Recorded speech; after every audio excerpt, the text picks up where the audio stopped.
welcome to the B2B Growth Blueprint Podcast, where we talk with entrepreneurs, founders, and leaders at B2B services, tech, and SaaS companies to learn the systems and processes they've used to create success for their business. We'll also learn from marketing and sales experts to provide insights to help you grow your business.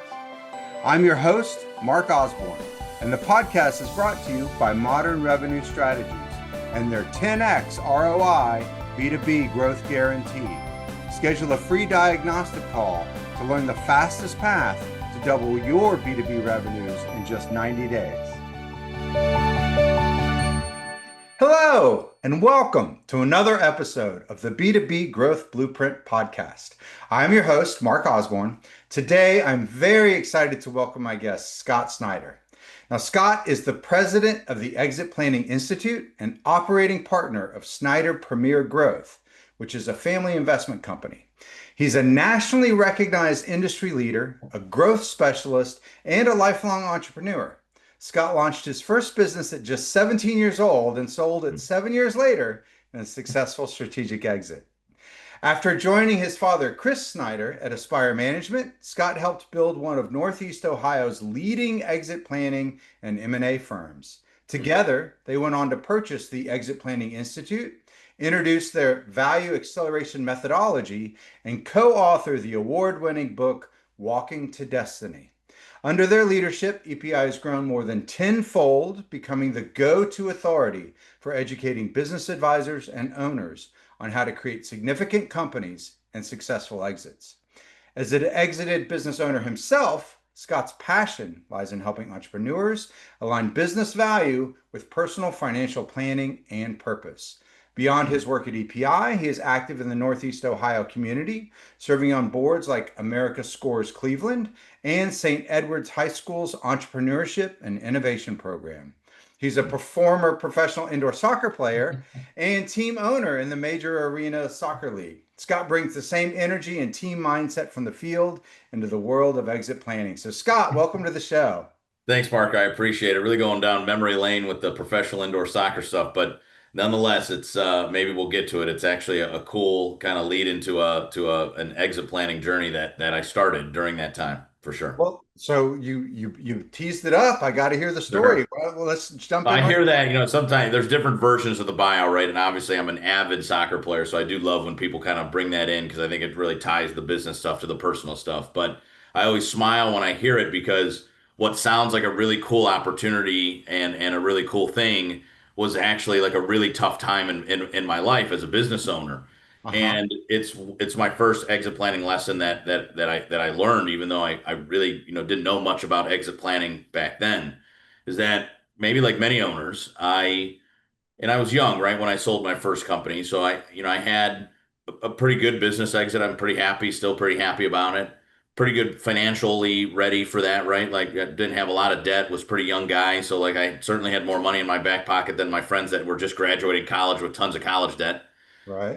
And what I learned during that time is that I had totally let my business define who I was. And I laugh at the soccer thing because that's the high.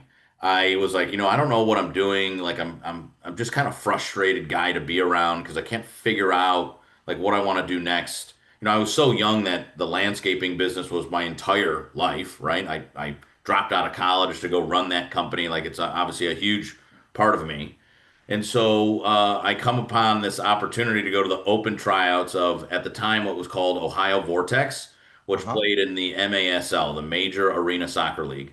And as an avid soccer player, I said, look, because I was running my company, I did play in Europe for a while, but I did not ever get a chance to play college ball. So I said, and I said, what a cool opportunity. Let's roll the dice. Let's go do it. Next thing you know, I make the team as the backup goalkeeper. And I get to travel around the country playing in different arenas in all kind of major cities, getting paid to play the sport that I grew up playing. It's like a childhood dream, right? Yeah. And so that's the high. And at the same time, though, during that part of my life, I was going through a pretty bad divorce.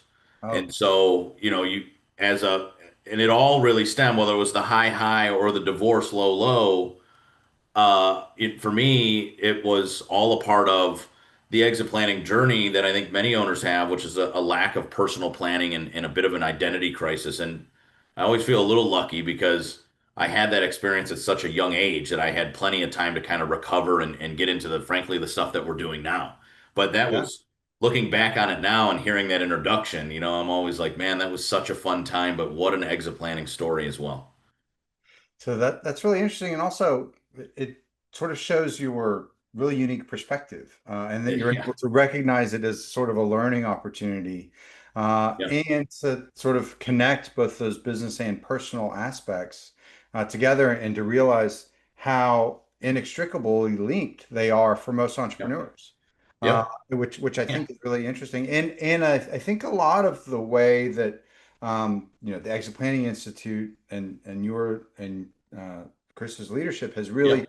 sort of changed the idea of exit planning instead of just, well, get as much money as you can Right. when you sell your business, instead to be prepared for the next stage of your journey. Your journey. Right. I think is really interesting. So Very for our audience that may not, be as familiar, you sure. spend a lot of time talking about how, exit planning is really just a good way to run your business. And Exactly I've right. talked about that on this show a few times. And I'd be curious to get, as someone who, ran a business and had a successful exit and now spends a lot of time with businesses that are, preparing for exit and also helping advisors in that Yeah. space. Talk to us a little bit about, how you see companies successfully sort of make that transition of, well, I'm just running it to grow it as fast as I can, to, Yep. well, I still want to grow because I'm not planning on selling tomorrow, but I want to do it in a smart way so that when I am ready, I've sort of laid the groundwork for that. Talk to us about kind of that transition in the mindset of Yeah. entrepreneurs and how you see them make that successfully. Yeah. So you hit a big word there is mindset. So Okay. I think that, and I would describe it this way. I think for many owners, we feel very successful in what we built. We're very proud. And whether that be over decades or just over the last 5 years, we have run a very successful year-over-year company. We have great customers that we have great relationships with. We have great people. We're pretty profitable. I live a nice life. I have a strong balance sheet. And Yeah. then when you go to transition this company to a third party or even internally, we're kind of slapped in the face for the first time because somebody's called our baby ugly. And you're Yeah. like, wait a second. Like I make money, I have a boat and a lake house and a regular primary residence. Like my employees seem pretty good, but like, what do you mean this didn't transfer into value? And the answer is no. Just because you make a lot of money doesn't necessarily mean that you have a lot of value. And what I think we're really after as owners, and I think what our purpose is as professional advisors that surround them is to help owners grow something of significance. And that is something that a business that is highly valuable, ready, and attractive, that is also aligned to our business, personal, and financial goals. And so the mentality shift then, if the owners listening go, yeah, actually yeah, of course I want to have kind of like how you teed it up, right? I want to have a good business, quality company today, and one that I can transfer when the time comes. Yeah. The key that you have the mentality that you have to unlock is you have to go from this income generation mindset to this value creation mindset. So we have to realize that the things that we're doing in our business every single day eventually affect the transferability of our company. Again, whether I didn't say necessarily sale, I said transferability. That could be to your sons or daughters, that could be to a third party. It will eventually affect that transfer, that exit. And so, why wouldn't we begin to make decisions today, not just with short-term gains on the P&L in mind, but with long-term value in mind? And then the bigger leap, I think, is once we kind of can, okay, good, it's not income generation, it's about value creation. Then you bring in the personal and the personal financial, and you start to look at this thing as holistic. And so, the big shift when we start talking about exit strategy is business strategy, which obviously we would all agree, is in order to unlock that state of mind, you have to start to believe in value creation, not just income generation or risk reduction. Yeah. So conceptually, let's say that makes sense. Yep. Tactically, as a business owner, so a business owner like listens, they're like, yeah, I'm on board with that. That sounds good. What's one of the sort of stumbling blocks that you see business owners struggle with as Mm, they sort of tactically make that transition from, all right, I now believe in that conceptually, I'm going to start doing that. yep. What's one of those pitfalls? Yeah, I would say I would maybe two things come to mind. One, you go back to that kind of ugly baby syndrome, right? So in order to do this, you got to start getting kind of a little bit uncomfortable, a little comfortable being uncomfortable, right? You're Yeah. going to have a professional advisor come in that doesn't really know anything about your business, and they're going to do a third party assessment of value. They're not only going to tell you just how much your business is worth, but they're going to kind of red light, green light, yellow light, a bunch of different facets of your company. Hmm. And we call these the intangible capitals. And these Right. intangible capitals make up 80% of your company's value.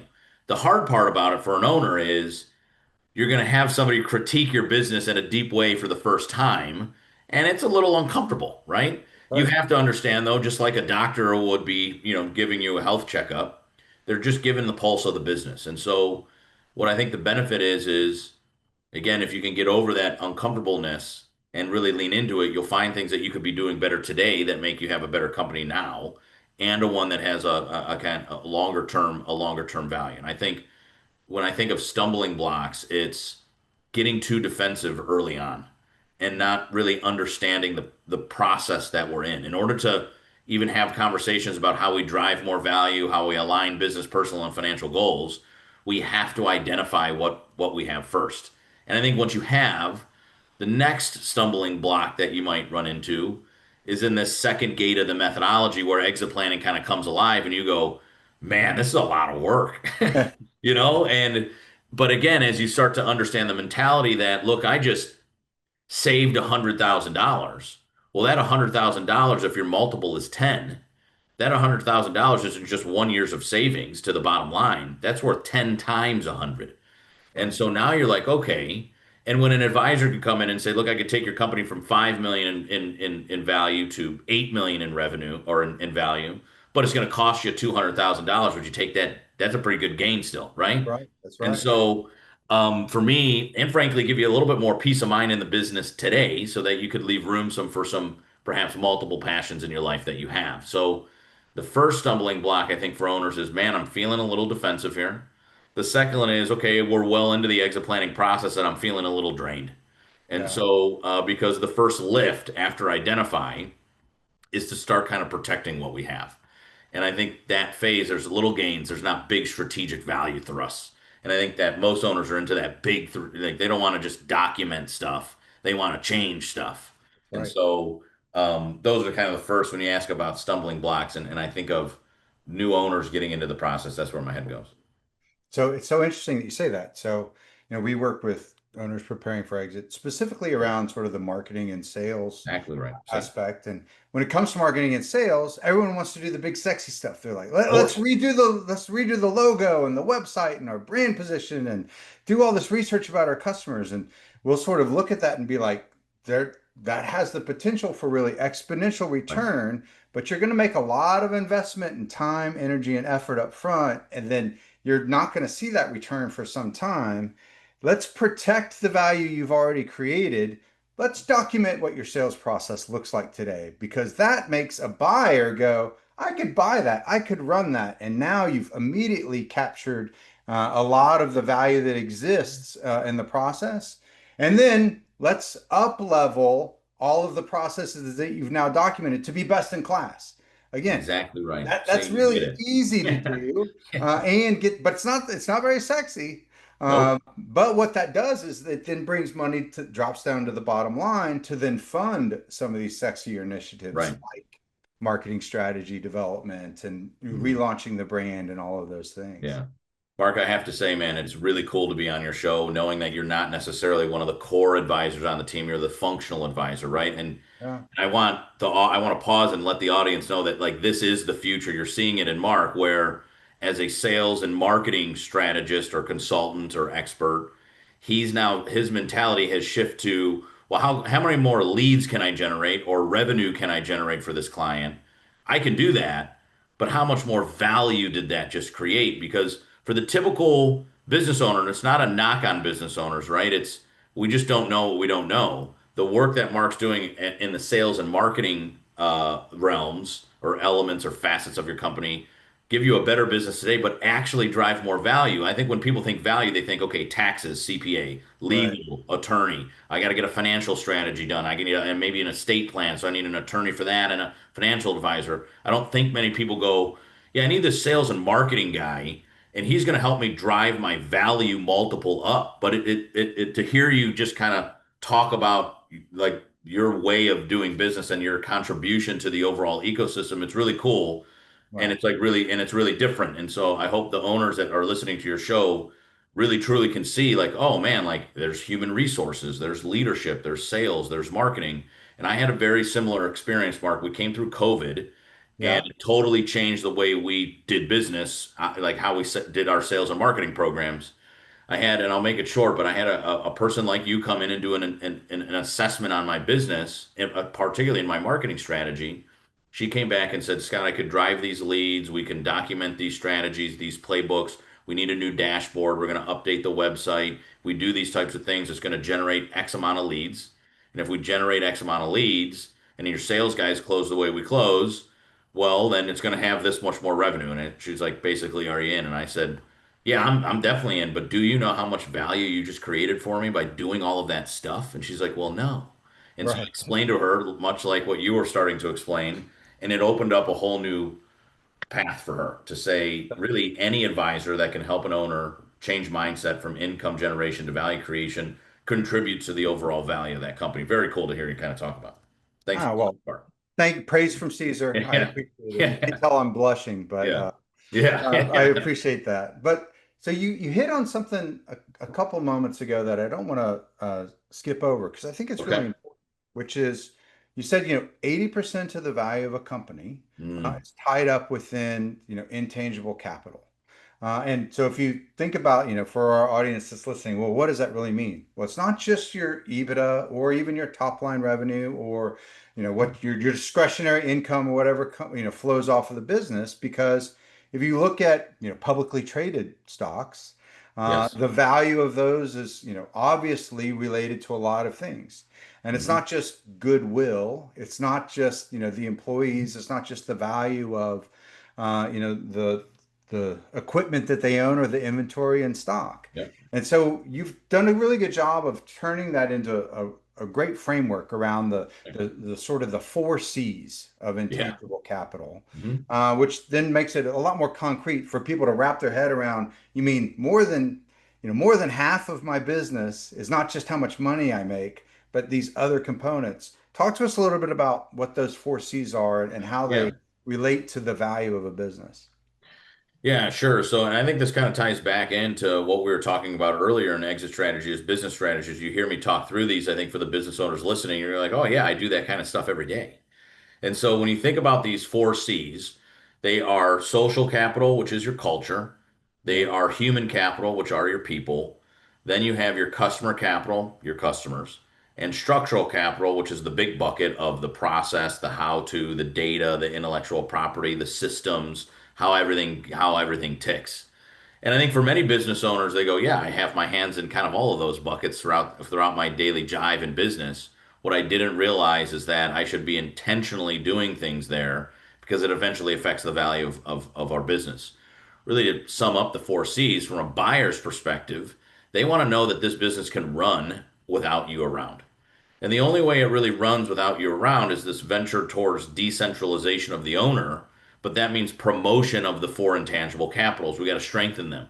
And so your people, we look at your people and can they run the business without you around and do their different functional specialties inside of the company?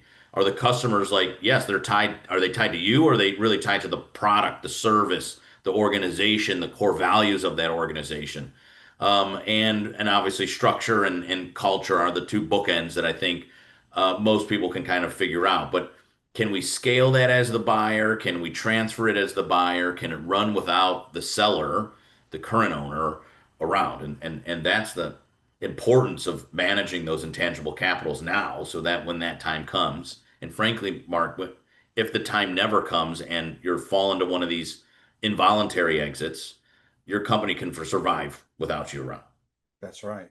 So let's give a tactical, piece of advice. So Yep. for our audience that's like, you're right, I do those things Yeah. all the time. I'm always creating processes that make the business ready. I'm always, deepening the relationship with customers, recruiting the right people into my human capital, building the culture that is committed to excellence.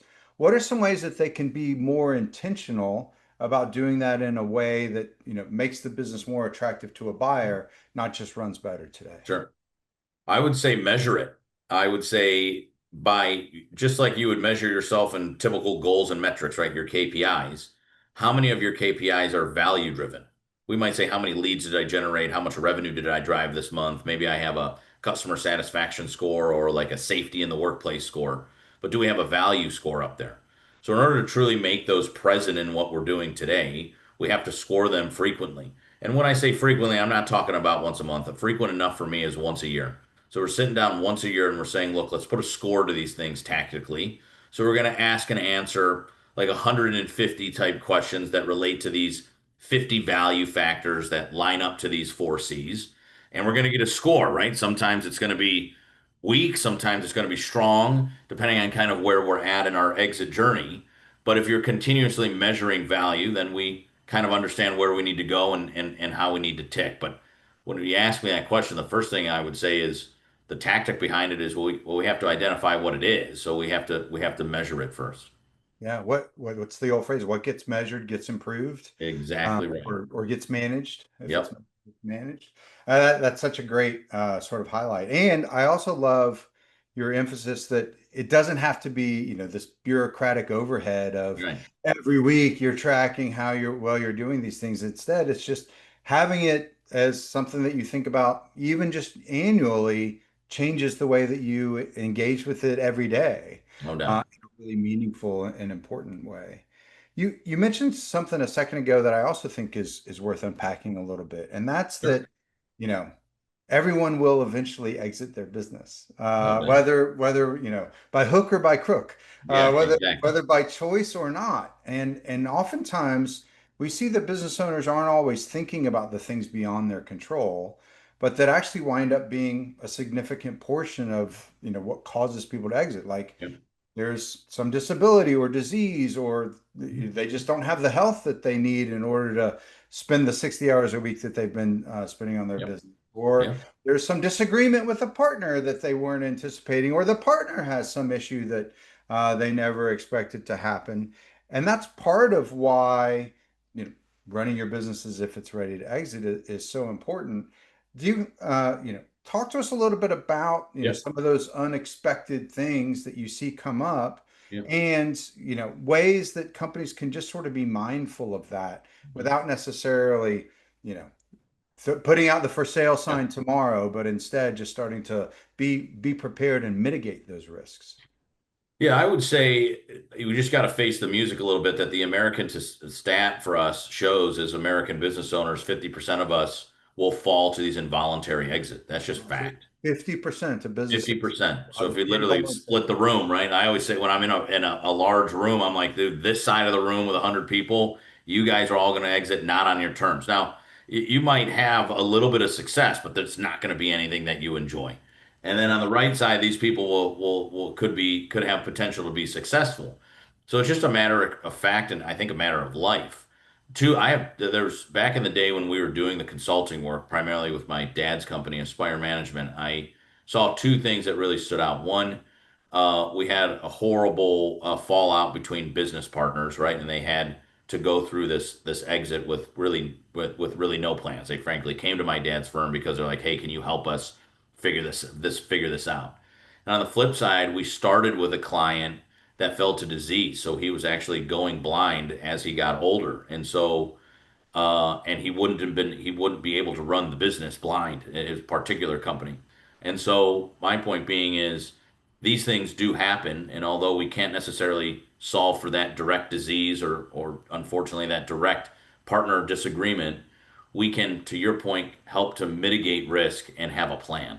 And so if we knew that unfortunately by the time you turn 60 you are likely to be completely blind, we know that we need to get you in a role that serves you well here at this company or get you out of the company in general. We know that you need a good successor. And so we should be actively planning for these things. On the flip side, you have the partner disagreement. At least if we knew, okay, we have a partner disagreement, we can't move the business, we understand what are some of our options. So can we segment the business? Can we sell some shares? Will somebody take a minority share? Do we need to exit holistically? So you just start making plans. Honestly, right after COVID, Mark, I had this speaking engagement in Pittsburgh, Pennsylvania, and a lady literally was crying in the front row. Not like hysterically crying, but like noticeable. And if you ever spoke on a stage, it's kind of jarring, right, to have somebody kind of front row crying and was talking about this very topic. And she kind of pulled me off to the side of the stage afterwards. She's like, "Hey, are you like driving back to Cleveland after this, or can we have some? Could you have like a cup of coffee?" And I said, "Sure, let's have a cup of coffee." And she said, "You really hit home there for me." She's like, she said, I'm in a business with my two sisters. We've been in business together for 22 years, and my older sister is the primary owner of this company and kind of the visionary, really the energy that who makes everybody tick and move forward. And in June of last year, and this was February of the year previous, she said, in June of last year, my sister was diagnosed with cancer, and by Thanksgiving, she had passed away. Ooh. And she said, instead of going through our typical, maybe strategic stuff that we do at that time in our business, being able to slow down for the holidays a little bit, we obviously had the mourn the sudden death of our sister while trying to manage this business. And we've started this year now, actually closing the business entirely. And so they had no liquidity event. And at 62 years old, this lady that was having this conversation with me said, I'm actually applying for jobs. She's like, I have to go back to work because I don't have enough money to make this Yeah. happen. But Right. it was a really wild ride, but it's always a story that sticks for me when we start talking about these involuntary things. So it's, again, for the owner sitting here listening, I know we're all likely saying, nah, that won't happen to me, Right. Not me. but not me. But I think, why wouldn't we just want to plan just in case? If you do have to break the glass on the fire extinguisher, like hopefully you'll never have to use it, but it is there if we do.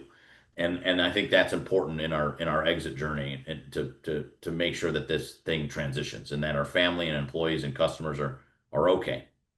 Well, and I'll show the flip side of that Yeah. coin, which is a little bit shinier, which is if you are running your business as if it's, ready Yeah. for exit, that actually makes you ready for that phone call from private equity that No doubt. says, "Hey, Yep. we're rolling up a bunch of businesses like yours.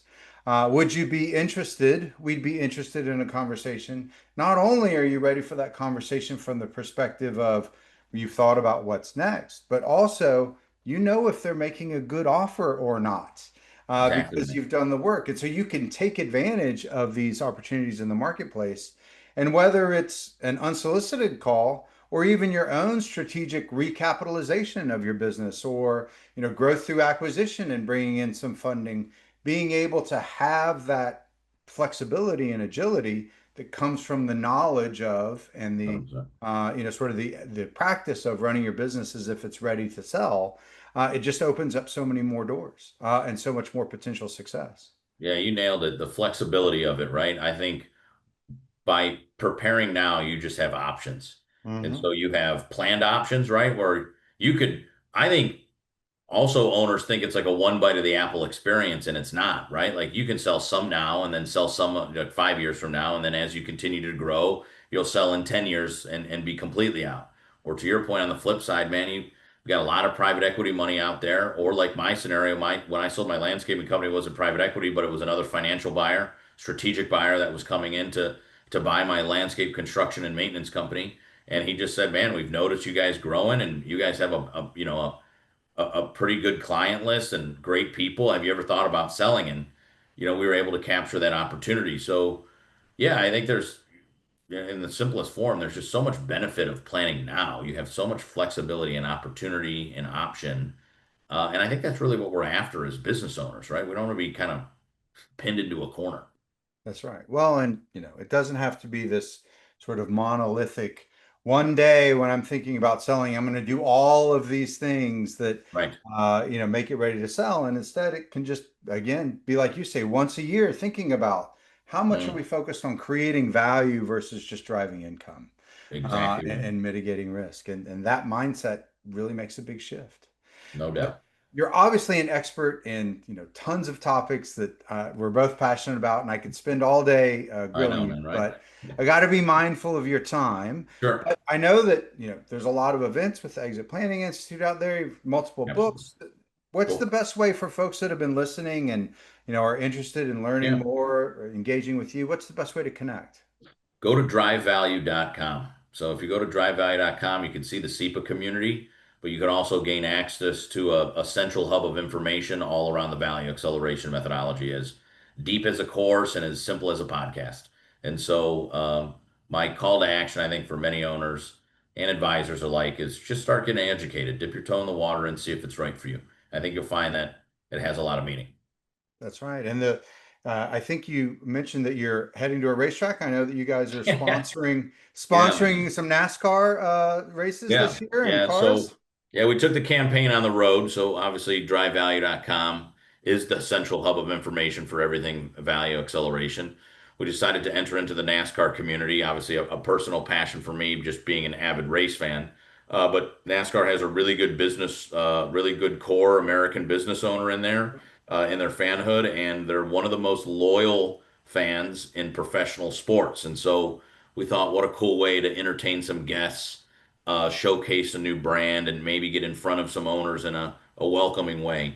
And so, yeah, we sponsored the car in Nashville, Tennessee, with the number 42 car of the Legacy Motor Club, and we continue to kind of roll things out here in the NASCAR playoffs. Me and the family will be over in Bristol, Tennessee. Fantastic. Well, Cool, man. safe travels to you as you Thank head to that race and go number 42. you. Yeah, absolutely. Again, Scott, thank you so much for Thanks, taking the man. time to join us today. Cool. Thank you. Appreciate it. Talk to you soon. Bye. Thank you for joining this episode of the B2B Growth Blueprint Podcast. We hope you've gained insights to grow your business. If you enjoyed this discussion, please rate, comment, like on your favorite platform, and share to others who will find it useful. Do you know a CEO, founder, or leader at an early stage B2B services, tech, or SaaS company who would like to be a guest and share their story? Send us a note. Let's schedule a conversation.